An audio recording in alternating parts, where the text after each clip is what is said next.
Christine Pitawanich in for Pat Doris tonight. Welcome to The Story. School boards across the country have really become hotbeds of division, with parents and community members attending the meetings and butting heads over topics spanning politics, race, and LGBTQIA issues. We've covered a number of these heated board meetings in our region, and tonight, an update out of Salem Keizer Public Schools. That is our big story. This week, district leadership decided to revert back to virtual school board meetings after threatening behavior at the last in-person meeting. We spoke with the superintendent about that decision, as well as students who say they're disappointed in the behavior they've seen from adults. Okay, hey, if we're gonna have yelling, we're gonna ask you to be removed. This is just a snippet of last month's in-person board meeting for Salem Keizer Public Schools. Audience, stop the back and forth. The crowd was literally split up on two sides. Unfortunately, there was like some chirping or like snarky comments or noises back and forth, and you could feel the tension that existed between the two sides. It's sad because I know students who can do a better job than some of the stuff that I've seen in boardrooms, and so it's unfortunate that that's the example that's sometimes set to students. Raylan Brennan and Isaac McDonald are seniors in the district and student advisors to the school board, giving insight and advocating for fellow students. Both are disappointed after last month's board meeting, which resulted in a number of complaints where people said they felt unsafe. And what we're really seeing is two sides of ideological issues.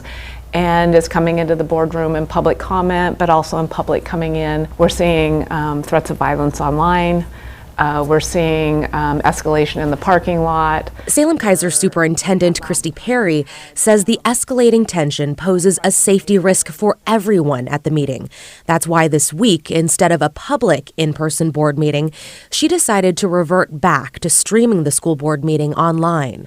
This, I think, is my 33rd year. It's my 19th year as an Oregon superintendent, and always you have a little element of the politics. I've never had it to this extreme, and it's really hurtful and damaging to kids. District security launched an investigation into August's board meeting. A report found adults supporting two groups contributed to the escalated tension: Latinos Unidos Siempre and Salem Keizer We Stand Together. The investigation detailed some of the behavior involved. Some attendees were followed out to their cars, screamed at, and called racists and white supremacists. There was really poor adult behavior on both sides. Both sides did things that incited the other side. Every single elected official, plus myself, plus my staff, plus our students, all feel a sense of lack of safety. So for the foreseeable future, Perry says school board meetings will remain accessible to the public online. That is, until both groups find a way to be civil. We have lots of people in our community that know how to come to common ground. And where is the space for that? And will that ever be in a public board meeting? I don't know. Everybody who attends a board meeting should keep to some decorum of professionalism. I like to think schools are a bit more sacred than other spaces with the young kids and the learning and how important it is. And some of the things that I'm learning right now in school about how do we see each other, how do we talk through difficult issues. It seems kind of like opposites. Like why are we teaching these things to our young kids, but then not modeling it for them when we're speaking on their behalf? So since the announcement that board meetings would go back to a virtual format, we've heard from some of the people who were at that meeting back in August. They insist adults on their side of the room weren't the cause of conflict, and they were the ones, they say, who felt unsafe. But of course, there are others who disagree. It's added tension on top of all the stuff the Salem Keizer School Board is dealing with right now. It's not only getting ready to search for a new superintendent, as Perry plans to retire at the end of the school year, but there's also a recall effort underway to boot 3 board members who voted in support of prohibiting concealed guns on school grounds and removing school resource officers. All 3 were elected in 2021. So really a lot going on in that district, but of course Salem Keizer not the only place that is seeing this sort of conflict. So how did we get here? Interest in school board meetings peaked during the first year of the pandemic when schools were still shut down. Parents and others across the country rallied to open schools and drop COVID restrictions. Back to school! Back to school! Last year, a Portland Public School Board meeting had to be shut down and moved to a virtual format when the crowd got unruly during a discussion about vaccine mandates and people refused to wear masks. All right, we're going to suspend the meeting and we'll move to a virtual location. We can't put everyone at risk. Thank you. At the same time, some parents started to take issue with the material being taught in their kids' classrooms. Critical race theory is one such political ideology which is racist. Every single day they come home and tell us what's being told to them, what's being showed to them, and really some of it is just bizarre. I think there are a lot of parents out there that don't necessarily think that things like comprehensive sex education and critical race theory are things that they may not want their kids to learn. To be clear, critical race theory is not taught in public school at the K-12 level. Conservative groups started making a concerted effort to get their candidates onto school boards to influence curriculum and decision-making. We just promoted the candidates that we thought would reach the ideals that we're looking for. We want to make sure this stuff gets out of our schools. In some cases, they were successful. For instance, in the Newburgh School District last year, the board voted to ban pride flags, Black Lives Matter displays, and anything they deemed too controversial. We don't pay our teachers to push their political views on our students. That is not their place. School board meetings were flooded with public comment. The unrest spilled over into protests in town and heated up when the district's superintendent was fired. It ended in a recall attempt against the 2 board members who led the way for the ban. That recall ultimately failed, and later 3 board members resigned, saying they couldn't take it anymore. Name-calling, homophobic slurs, rampant abuse of power, and disregard for public meeting laws and tax dollars are happening. Meanwhile, in the Albany School District, Superintendent Melissa Goff was also fired after enacting a series of equity initiatives. When she was in the running to become the bank's school district superintendent, many say she became the target of an online bullying campaign, and she withdrew from consideration for the job. They're downright nasty. A lot of calling her a witch, and mainly because they felt she was way too liberal for banks. School board elections in Oregon happen next spring, and these positions are traditionally nonpartisan. What is now happening, however, is you are seeing the 2 major political parties digging in around candidates for school board. That never happened before. And that's how we got here. Okay, so we have heard from a lot of you regarding Oregon's rent cap law and the announcement this week that rent in Oregon could increase by 14.6% next year. Now, it only applies to housing that's at least 15 years old. That cap is calculated at 7% plus the consumer price index measure of inflation. So for context, a 1-bedroom apartment in Portland going for $1,500 a month now could cost more than $1,700 if the landlord institutes the maximum increase.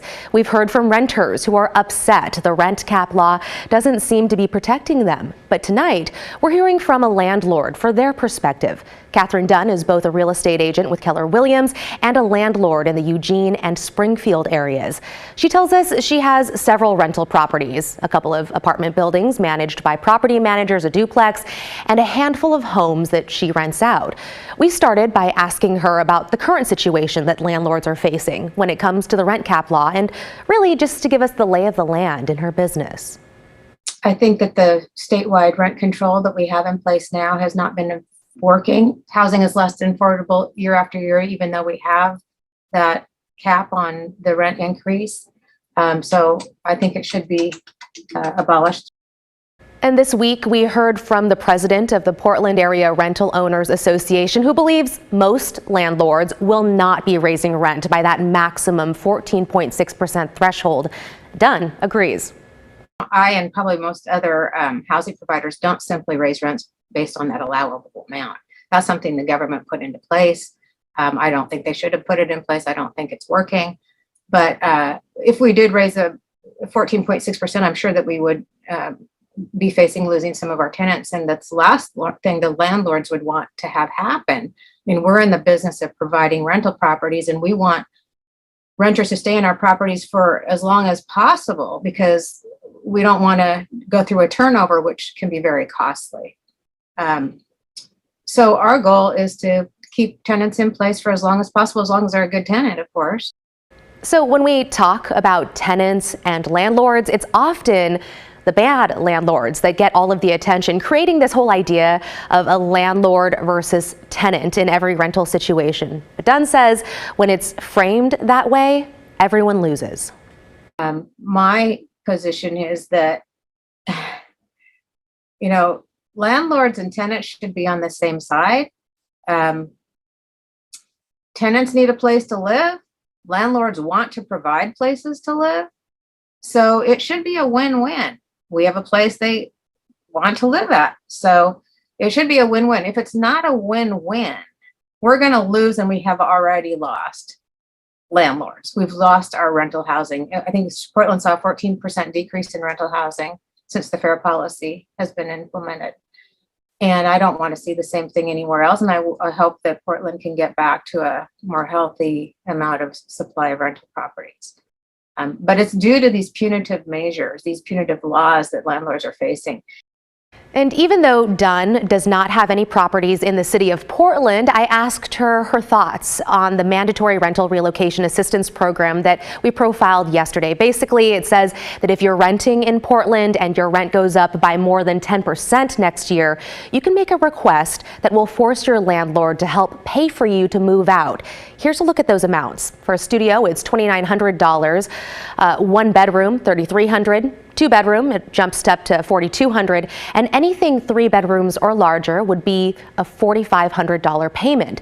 Dunn says for landlords, programs like that are concerning. It's very concerning that we have to pay somebody to leave our property because they're thinking that the word on the street is that landlords are rich and they don't need the money. And that is just absolutely not true. We are just normal people. We're your neighbor. We're just a citizen. We have our normal jobs. Most of us have our normal jobs. The owners have their normal jobs. And we use this as supplemental income. And some of us, which like me, this is going to be my retirement income. I'll be able to retire. Well, it's looking very dicey right now, as with all these regulations in place that are taking more money because they're asking us to pay thousands of dollars if somebody moves. They're asking us to keep our rents low. They're asking us to do all kinds of things. Not asking, they're mandating. We still have mortgages on our properties, as do a lot of landlords. It's not like, we don't need the money. We have to pay our mortgage on the first of every month. And we have a lot of other expenses too. So what do you think about all of this? Has Catherine's perspective changed the way that you see the landlord-tenant relationship? Why or why not?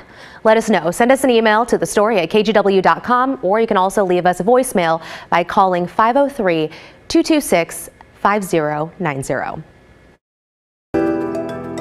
It's a once-in-a-decade decision. I think it's a very bad idea.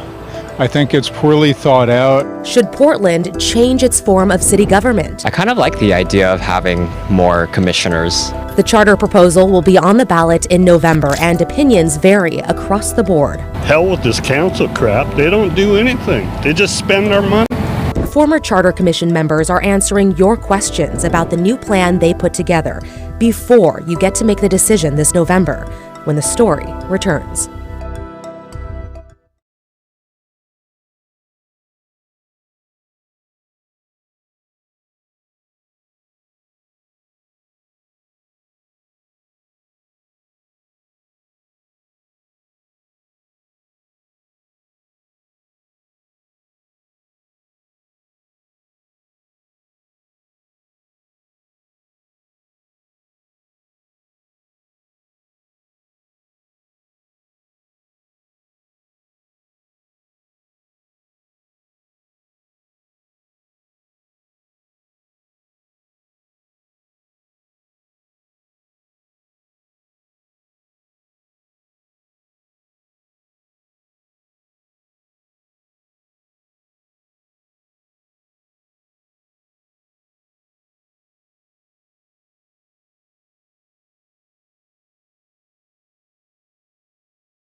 For the last few days, we've been asking for your questions on Portland's charter reform ballot measure. Coming up in November, people in Portland will be voting on whether to overhaul the city's form of government pretty much from the ground up.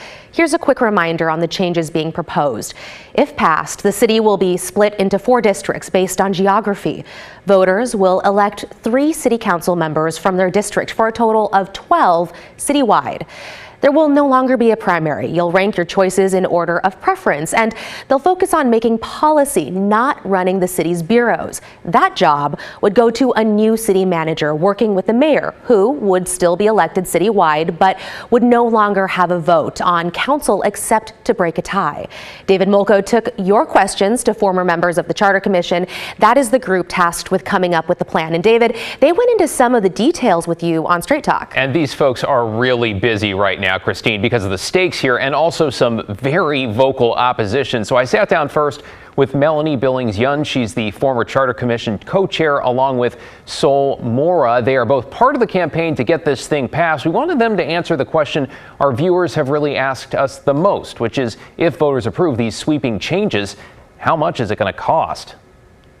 Let's talk about the cost of getting this up and running, because what you're describing, this is all part of it. Correct me if you have updated numbers here, but the latest I have, the 3-year transition costing between $4 and $6 million a year. Once we hit 2025, it would be $900,000 and $8.7 million a year. That's every year after that. You know, if I went to my boss on a project and say, hey, this might cost this, or it might cost 10 times this, I mean, he's a nice guy, but he would laugh me out of his office. So why the enormous range here, right?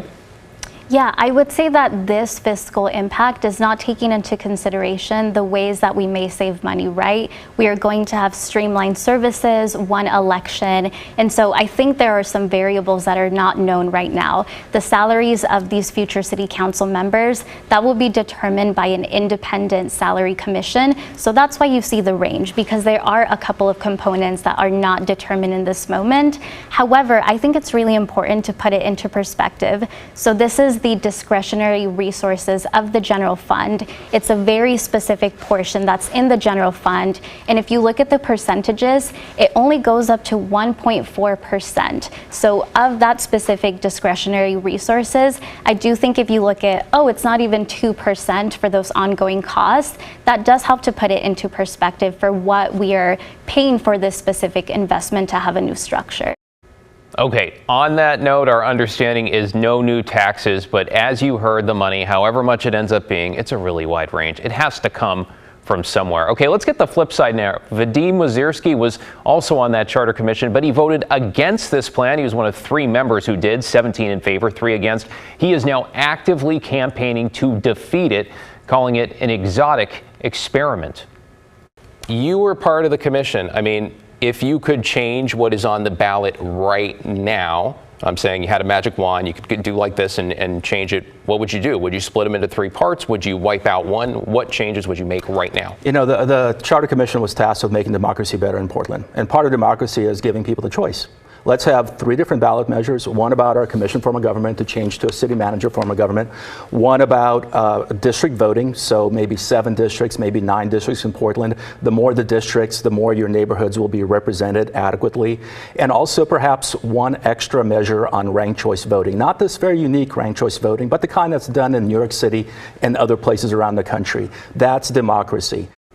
All right, by the way, this is an all or nothing, a take it or leave it proposal, which Melanie Billings-Yun called a 3-legged stool. You know what happens when you take one out, right? You can catch the full conversation tonight at 7 on Straight Talk or up right now on our KGW YouTube page. Christine, I mean, we could probably do an entire show on ranked choice voting, but we are going to leave that for you and the story. Okay, David, thank you so much for your coverage, though. Really important stuff to pay attention to. You bet.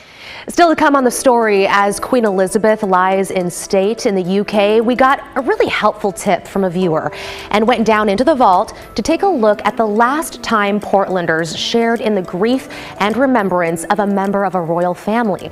We'll take you back to the late 1990s for a special look back right after the break.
Welcome back. We want to give you a live look right now of Queen Elizabeth II lying in state inside Westminster Hall. Mourners are lined up for more than 5 miles, if you can believe it. They're waiting to file past the Queen's coffin, and some are waiting up to 14 hours for their chance to give a final goodbye to the country's longest reigning monarch.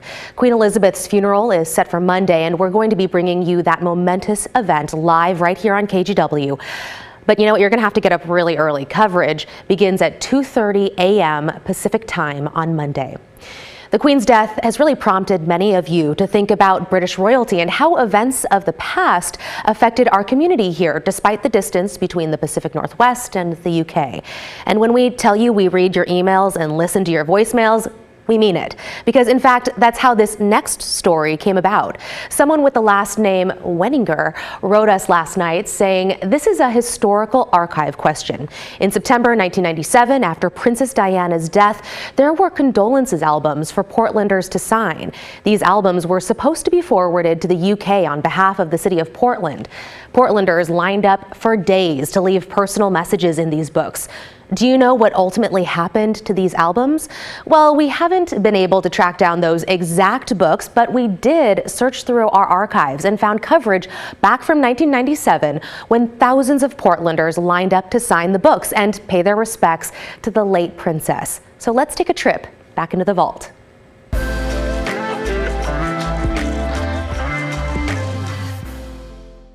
This tragic accident has crossed national boundaries and has translated itself into all languages.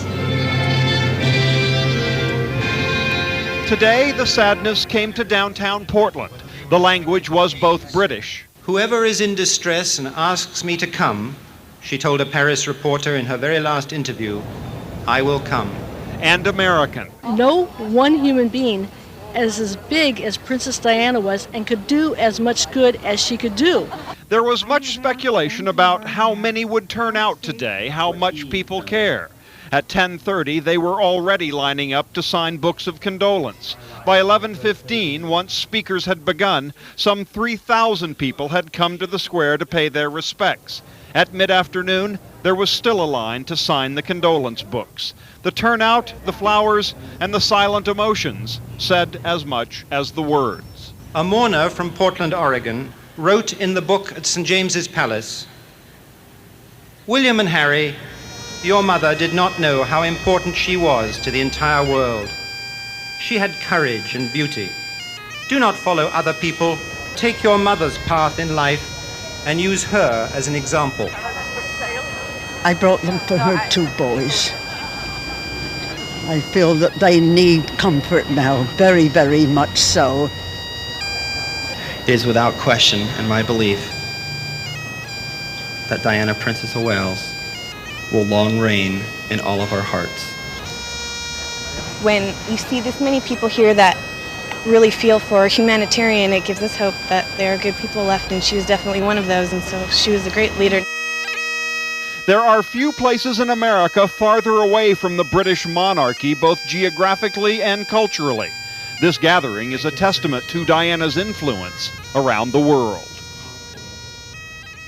Wow, what a look back. If you were one of the thousands who showed up to that remembrance, or if you remember signing one of those books, or maybe you know where they are now, please let us know. Send an email to thestory@kgw.com or leave us a voicemail at 503-226-5090. When we come back, how you can help deserving students in our area make it to college.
This week for our Hey Help campaign, we are highlighting Minds Matter Portland. Each week, they work with a small group of highly motivated high school students who have the desire to attend four-year schools but lack the money needed.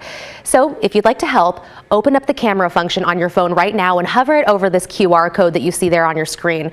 Then you can donate to them directly. Even a couple bucks will help send some deserving students to summer college programs around the country and set them up for success after graduation. Well, that's it for us tonight on The Story. We thank you so much for watching and hope you enjoy your weekend. The news at 6:30.